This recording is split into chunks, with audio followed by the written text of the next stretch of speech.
Snow fell steady in Montana, and it showed no mercy. Hannah Mae Carter felt that mercy was running out for her too. I'm glad we're She together. pressed her face to the frosted window of her father's cabin. 19 winters she had called this place home. Today it felt like a cage. Through the blur of snow, she saw a man walking straight through the storm. Tall and broad in furs and worn leather, leading a pack mule as if the wind could not touch him. People in town whispered his name, Caleb Hart, the mountain man who lived alone above the timberline and only came down to trade pelts. They said he was dangerous. "Get away from that window," her father barked. Roy Carter sat at the table with a whiskey bottle and a paper spread flat before him. His eyes had that greedy shine Hannah hated. "Make yourself presentable," he said. "Your future husband is here." Hannah turned, hands trembling. "Father, please, there has to be another way." Roy let out a hard laugh. "I owe Silas Boone $800. Sundown is my deadline. If I do not pay, he takes this cabin and this land. Caleb Hart offered to clear my debt for a wife." Hannah's stomach dropped. "You cannot sell me." Roy's jaw tightened.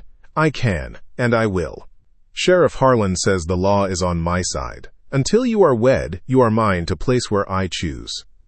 The latch lifted. The door swung open. Cold air rushed in, sharp with pine and snow. The man stepped inside and had to duck his head. Caleb Hart filled the doorway. Snow clung to his beard. Ice hung from his hood. He stood still a moment, then looked toward the table. Roy stood, voice turning sweet and oily. "Mr. Hart, welcome. This here is my daughter, Hannah Mae." Caleb's storm-gray eyes settled on her. No cruelty, no warmth, just a tired steadiness that made her breath catch. He gave one slow nod. Roy rushed his words.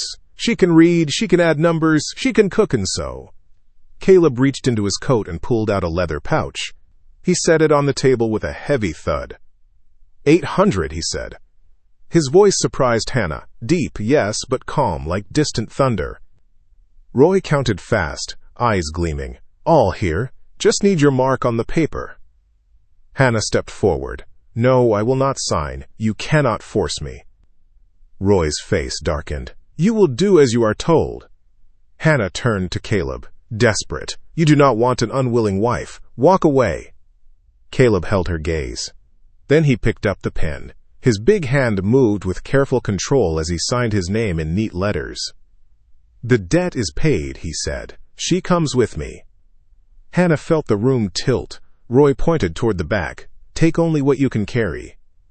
Hannah gathered what little she owned, her mother's Bible, a silver brush, 2 spare dresses, a sewing kit. It all fit into one worn sack. When she returned, Roy was pouring another drink. He did not look at her once. If this story is touching your heart already, let me know in the comments where you are watching from, and if you have ever gone through something similar. Also, tell me what you would like me to improve in future stories. Outside, the wind slapped her face. Caleb tied her sack to the mule. When he helped her onto the horse, his hand touched her elbow for only a second, careful and light, then pulled away. They rode out with the storm chasing them. The trail narrowed into darkness. Snow snapped against Hannah's lashes. Her fingers went numb around the reins. She tried not to cry, because tears froze fast out here. Near dusk, they reached Boone's trading post. Lanterns glowed in the windows. A few men watched from the porch, whispering and grinning like this was sport. Pastor Whitfield waited with a prayer book, shivering in the wind. The ceremony was quick. The pastor asked Caleb if he took Hannah as his wife. Caleb said he did, plain and steady. Then the pastor looked at Hannah. Her throat burned. She thought of her father's threat and the sheriff's warning. She lifted her eyes to Caleb. There was no triumph in his face, no hunger, only a worn patience. Hannah forced the words out. She said she did. The pastor declared them married. Someone laughed. Silas Boone's grin flashed wide under the lantern light. Caleb turned his horse and started down the trail again. Hannah followed because she had nowhere else to go. Night swallowed the mountains. The cold sank into her bones. The wind sliced through her coat. Then she saw a warm glow ahead. A cabin sat tucked against the trees, built from thick logs with a stone chimney. Smoke curled into the dark sky. It looked solid, cared for. Inside, heat wrapped around Hannah's skin. The air smelled of clean wood smoke and stew. Tools hung neat. Blankets were folded. The floor was swept. This was not the home of a monster. Caleb pointed to a narrow cot by the wall. "You sleep there," he said. "Work starts at dawn."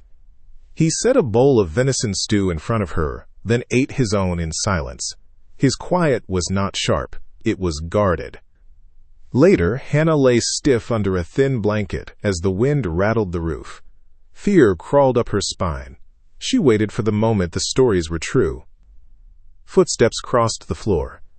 Caleb stopped beside her cot and laid a thick wolf pelt over her, still warm from the fire. His hand barely brushed her shoulder. No demand followed. No threat. Just that simple act, like he could not stand to see anyone cold. He stepped away and went to his own bed across the room, turning his back to her. Hannah clutched the pelt to her chest. Outside, the storm screamed. Inside, the cabin held steady. And in that first quiet kindness, Hannah felt something dangerous stir. Because cruelty was easy to understand. But gentleness from a man the world feared felt like the start of a story she did not know how to finish. Morning came early in the mountains. Hannah woke to the soft scrape of flint and saw Caleb crouched by the fireplace, coaxing the flames higher. He moved with quiet purpose, every action steady and controlled. "Coffee's on," he said without looking back. Hannah pushed the wolf pelt aside and sat up. The warmth of it still clung to her skin. She wrapped her shawl tight and stepped toward the table. Caleb set a tin cup in front of her. His voice stayed calm as he said, "It helps with the cold." She nodded and sipped. The bitter heat spread through her chest. She had expected roughness, commands, maybe worse. Instead, he simply stood there, giving her space. Outside, the sun barely touched the ridge. Snow glittered like ground glass. The wilderness felt endless. Caleb pulled on his coat. "I'll check the traps. There's wood split by the shed. Keep the fire steady. If the wind rises, shut the shutters." Hannah blinked. "You trust me with all that?" He paused. "You're my wife now. That means you're part of the work." Then he stepped into the cold and closed the door. His trust left Hannah both surprised and unsettled. She moved through the small cabin, learning its rhythm. Wood by the stove. Water barrels near the back wall. Spices hung neatly in little pouches. Caleb had built a life with his own hands, and now she had been dropped into the middle of it. She swept the floor, washed the dishes, and kept the fire alive. Simple chores she had done her whole life. But here they felt different. Here, every ember mattered. When the sun climbed higher, she hung her few dresses to air near the window. The quiet settled around her like a blanket. By midday, Caleb returned with snow crusted in his beard and a bundle of pelts slung over his shoulder. He stomped the snow from his boots before entering and set his gear aside. "Looks good in here," he said, glancing around. His tone carried no judgment, just a simple fact. Hannah felt warmth rise in her cheeks. "Thank you," she said softly. Caleb unpacked a small wooden box and handed it to her. "Found this near the ridge. Needed mending, so I fixed the hinge." She opened it, a little jewelry box carved with patterns of pine needles and mountains. Inside was empty, but the craftsmanship was precise and beautiful. She hesitated. "Why give this to me?" He shrugged. "Thought you might want a place for your things." A small kindness. A quiet gesture. It disarmed her more than any threat could have. Days passed, shaped by the rhythm of the mountains. Caleb rose before dawn. He hunted, checked traps, chopped wood. Hannah cooked meals, tended the cabin, learned how to mend his torn gloves and patch his heavy coats. He spoke little, but never harshly. When he gave instructions, he gave them clearly. When he asked for help, he did so without demanding. He never touched her without purpose, and even then, only in careful ways, like handing her a pot or guiding her around a slippery patch of ice. As winter thickened, they shared long evenings by the fire. Caleb would sit at the table, carving small figures from pine, birds in flight, deer mid-leap. Once, a small fox with its head turned toward the sky. His hands looked too large for such delicate work, yet his knife moved with grace. One night Hannah asked, "Why do you carve them?" Caleb paused, his gaze on the fox taking shape. "Winter's long. Gives the mind something to do besides wander. Hannah folded the blanket she had been mending. Where does your mind wander? He hesitated, as if weighing whether to answer. Finally he said, places I left behind, some good, some not. His words sparked questions in her, but his quiet made her hold them. Another day, while cleaning, Hannah discovered a chest under his bed. Inside lay worn books, poetry, adventure tales, old volumes with torn pages. She traced her fingers along the edges, marveling. You can read them, Caleb said from the doorway. She jumped. I didn't hear you come in. The snow muffles sound. She set the book down quickly. I wasn't prying. Not prying if you live here, he said. Can you read well? My mother taught me before she passed. Something shifted in his face. Almost a smile, but gone as quick as it came. Winter nights are long, he said. Sometimes reading helps. That evening, after supper, Caleb opened one of the books and began to read aloud. His deep voice softened the words, turning them into something warm and steady.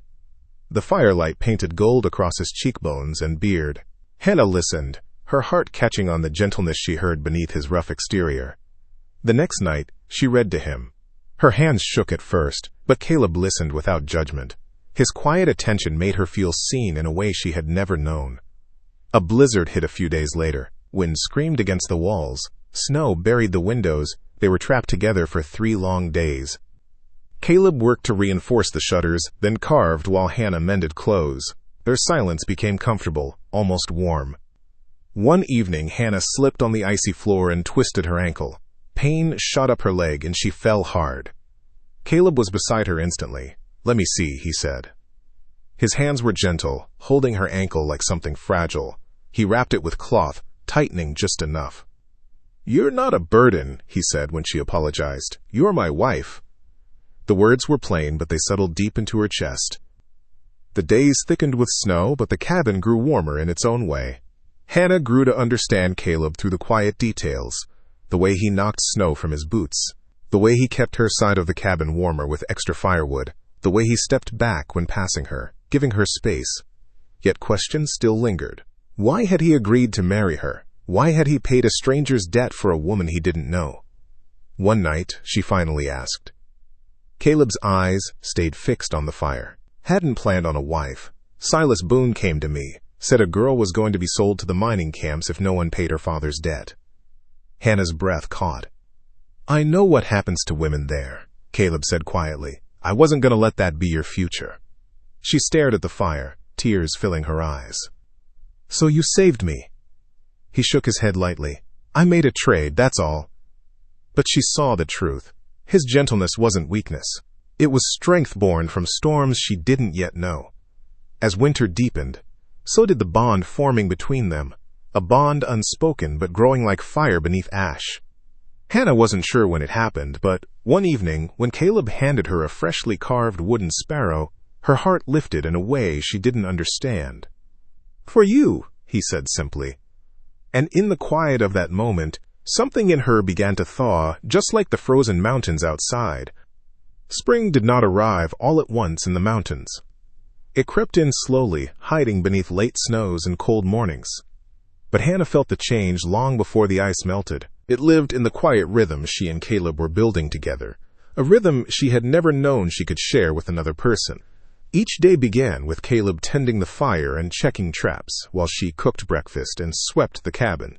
They worked side by side, often without words, yet the silence between them felt warm instead of empty.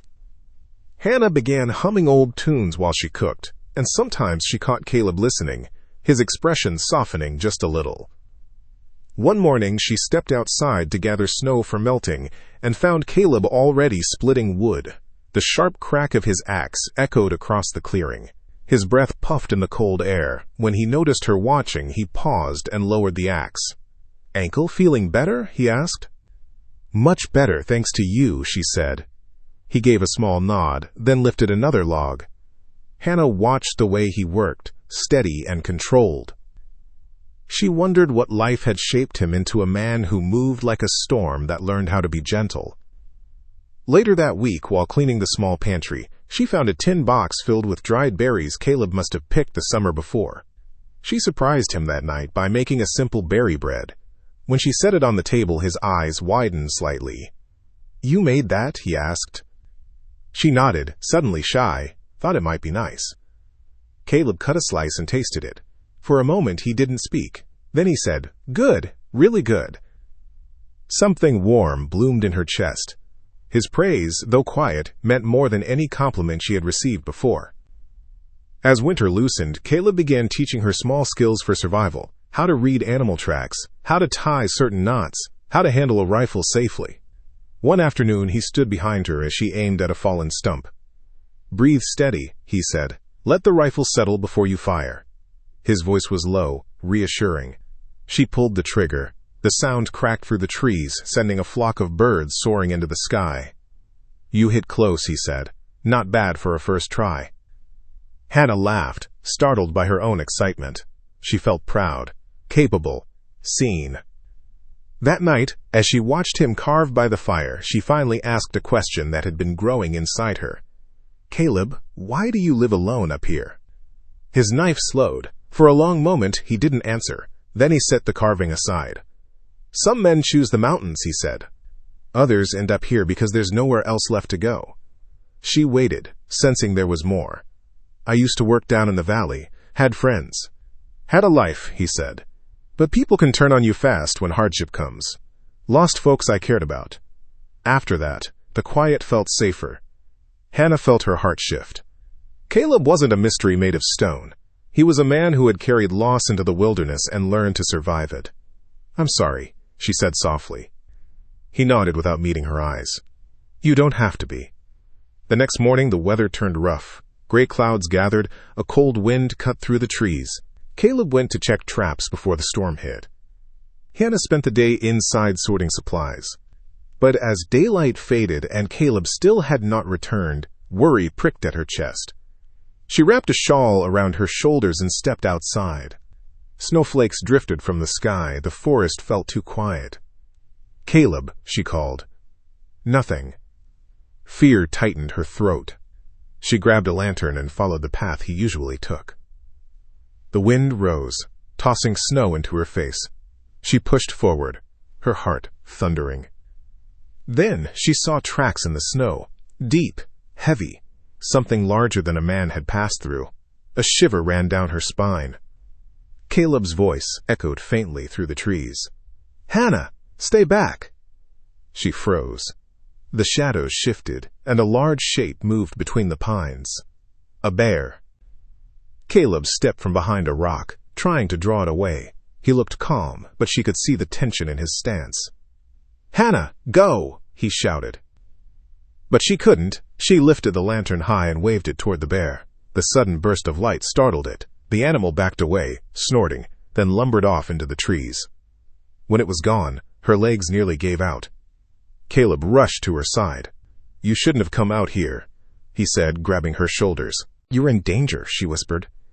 His expression flickered with something deep and raw, relief, fear, something else she couldn't name. He pulled her into a tight embrace. She felt the tremble in his body, the warmth of his coat against her cold cheek. "Don't scare me like that again," he murmured. Her heart pounded. She had never heard that kind of emotion in his voice before. They walked back to the cabin together, close enough that their shoulders brushed. Inside, Caleb made her sit by the fire while he checked her hands and feet for frostbite. His touches were gentle, careful, almost tender. "You shouldn't risk yourself for me," he said quietly. She looked up into his gray eyes. The firelight reflected in them like soft embers. "I wasn't thinking about risk," she said. "I was thinking about you." He stopped then, stunned, silent. Something unspoken passed between them, deep as the mountains surrounding their home. Days after the storm, the ridge turned brighter. Snow melted into clear streams. Birds returned to the pines. Spring breathed life back into the land. And the bond between Hannah and Caleb grew, steady as roots beneath thawing soil. One evening, Caleb placed a small, carved sparrow into her hands. "For you," he said. Hannah traced its tiny wings. "Why this one?" He met her gaze. "Because you remind me of it. Small, maybe, but stronger than anyone knows." Her breath caught. No one had ever seen her that way before. That night, as the fire crackled and shadows danced across the cabin walls, Hannah realized something that both warmed and frightened her. She was falling in love with the man she had once feared. Spring settled into the mountains in quiet ways. The air softened. Pine needles glistened with melting frost. Streams trickled through the rocks like new veins waking the earth. Hannah felt that same awakening inside herself. It was slow, steady, and impossible to ignore. She had entered Caleb's cabin as a stranger, half frozen with fear. Now she moved through it with a familiarity that felt almost like belonging. She knew which floorboard creaked. She knew the way Caleb preferred his tools arranged. She knew that when he carved, he tilted his head slightly to the right without realizing it. More than anything, she knew the way his silence no longer frightened her. It comforted her. One morning, Hannah stepped outside to shake out blankets and saw fresh wolf tracks by the tree line. She gasped softly. Wolves were common here, but these tracks were large, circling the edge of the clearing as if watching the cabin. Caleb came out behind her, wiping his hands on a cloth. "Wolves came through last night," he said. "They move higher in spring." "Are they dangerous?" she asked. "Only when hungry or threatened. They won't bother us." His calm tone eased her nerves, but she still felt a strange chill. It passed when Caleb placed a blanket in her hands and said, "Bring that near the fire, it needs drying." Inside, the warmth wrapped around them. Caleb stirred a pot of soup while Hannah arranged freshly washed clothes near the hearth. Domestic life had settled on them naturally, even though they had never spoken agreement to it. Later that afternoon, Hannah found Caleb outside repairing a fence line near the edge of the clearing. She carried him a cup of water and held it out. He took it with a grateful nod. "You've done a lot of work out here," she said. "This place, it feels safe." Caleb wiped his brow. "Safe is all a man really needs," he said. "Safe and steady." She watched him hammer another post into the soil. The muscles in his arms flexed beneath his shirt. She didn't look away fast enough. Caleb noticed. "You all right?" he asked. Heat rushed to her cheeks. "Yes, just thinking." He studied her for a heartbeat longer, then returned to work, though his expression had softened. That night, Hannah woke from a nightmare. One of her father yelling, one of the men laughing at the trading post, one of being pulled into a life she had no choice in. Her chest tightened as she tried to steady her breathing. A shadow stirred across the room. Caleb rose from his bed and crossed the floor. "You're awake," he said gently. "Bad dream?" She nodded, still shaking. Caleb knelt beside her cot. "It's all right, Hannah. You're here. No one's coming for you." His voice grounded her. She reached out without thinking. Caleb hesitated only a moment before taking her hand. His palm was rough and warm. The contact steadied her heartbeat. "Tell me something real," she whispered. "Something to push the fear away." Caleb sat back on his heels, thinking. Then he said, "There's a place above the ridge called Hunter's Point. I used to go there before sunrise. The sky turns colors I never saw anywhere else. Blue first, then purple, then gold so bright you feel it on your skin. Makes you forget anything that ever hurt." Hannah closed her eyes and pictured it. His words painted it so clearly that the nightmare faded. "Thank you," she whispered. Caleb stayed until her breathing slowed, then returned to bed. Hannah felt the lingering warmth of his hand long after he let go. The days passed in gentler rhythms. The mountains thawed. Flowers pushed through wet soil. Birds returned with bursts of song that drifted through the windows. One afternoon, while returning from gathering herbs, Hannah spotted strangers riding along the ridge. 5 men, rough-looking, armed. She rushed back to the cabin. Caleb was inside polishing a rifle. "There are riders near the ridge," she said breathlessly. "A lot of them." Caleb's head lifted sharply. "Describe them." She did. Caleb's jaw tightened. "Tom Corwin's crew," he muttered. "Troublemakers. His uncle used to trap near here." "Are they dangerous?" she asked. "If they think they are owed something, yes." Hannah's stomach twisted. "Keep the shutters closed tonight," Caleb said, "and stay inside no matter what."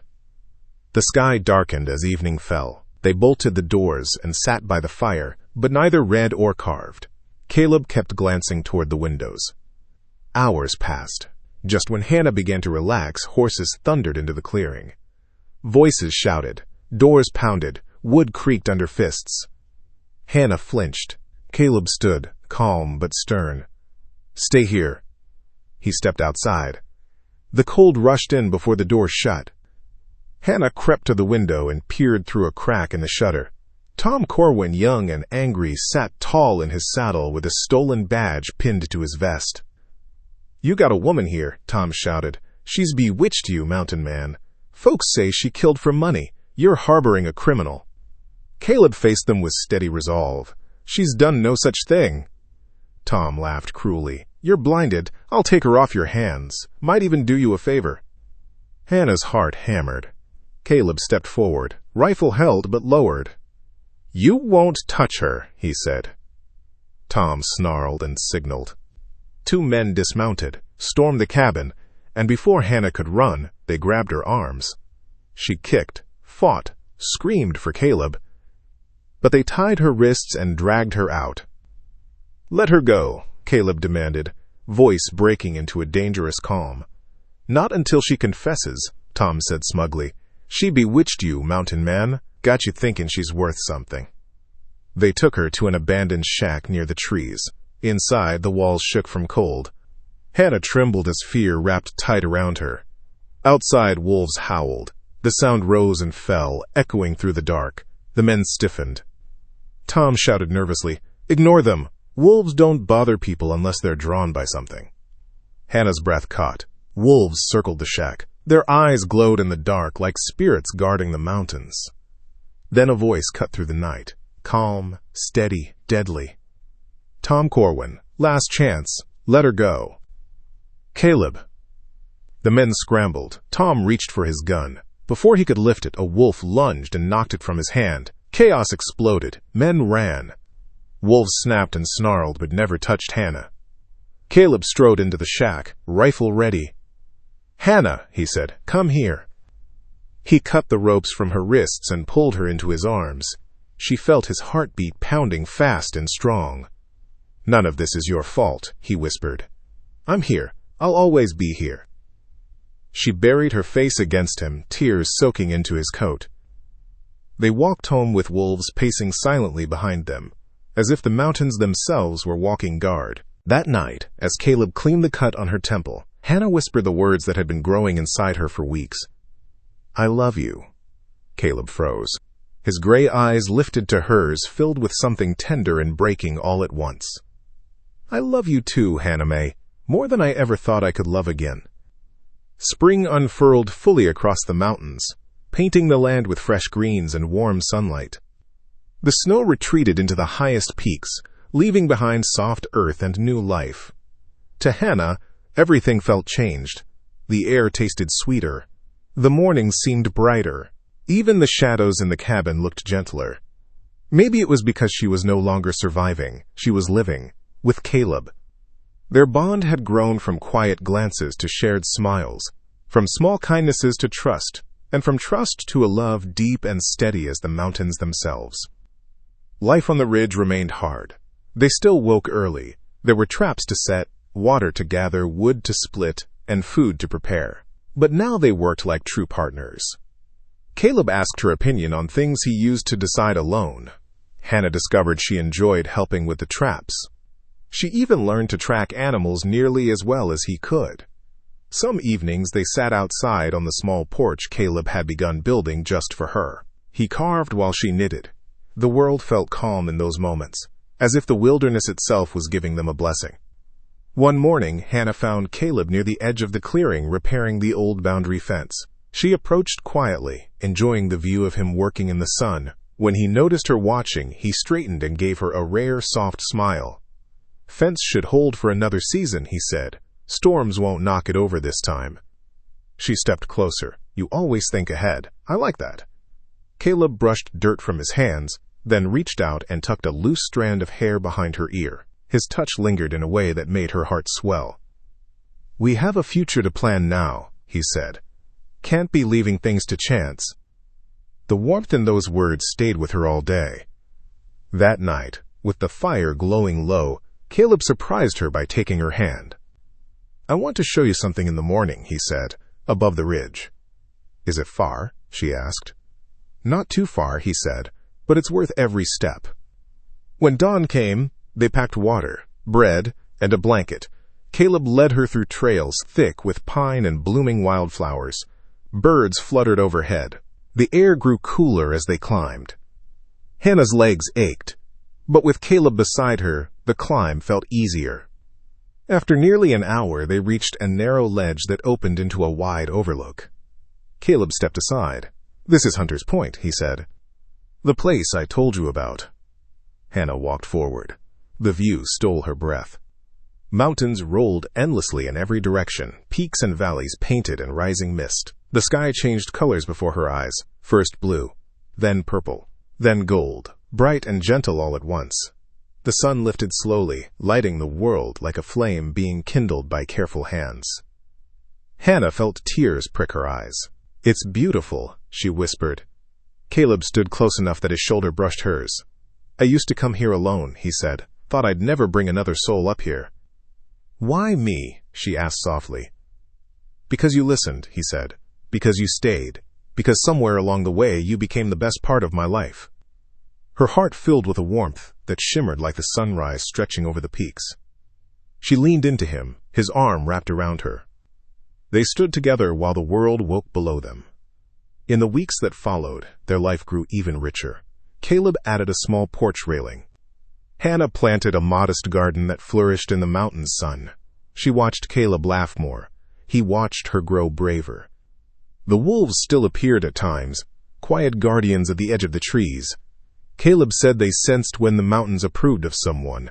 Hannah liked believing that. Then one morning, as she stood near the garden fence, her hands resting on a small swell beneath her dress, she felt Caleb approach from behind. "You shouldn't be lifting anything heavy," he said gently. Hannah smiled. "The peas won't plant themselves." Caleb chuckled and slid his arms around her, holding her close. His hand rested over the life growing inside her. Their child. A miracle she had barely dared to pray for. "We'll make this a good place for them," Caleb said. "Safe and steady." Hannah leaned back into him. "With you, it already is." When their daughter was born weeks later, the mountains felt alive with celebration. The wolves gathered again in a wide circle beyond the clearing, silent and watchful. Their eyes gleamed under the moonlight, as if they were blessing the new life brought into the world. Caleb placed a tiny wooden carving, a wolf pup, into the cradle he had built with his own hands. It was the first gift for a child who would grow up knowing both the wild and the warmth of love. Hannah held her daughter close. Her heart felt too full for words. She looked at Caleb, the man she had once feared, the man the town once whispered about. "No one wanted to be the mountain man's wife," she said softly, "until they knew the truth of his heart." Caleb kissed her forehead, his voice breaking as he said, "And no one ever thought a man like me could love again, until you showed me I had room for more than silence." The child stirred and reached a tiny hand toward the light. Outside, the wolves howled under the star-filled sky, their voices rising like a promise. Inside the cabin, love settled into every corner, stronger than fear, stronger than gossip, stronger than the wilderness itself. Hannah Mae Carter was no longer a girl sold for a debt. She was Caleb Hart's chosen partner, his home, his future. And together they built a life held steady by the mountains, warmed by their bond, and watched over by the silent guardians of the ridge.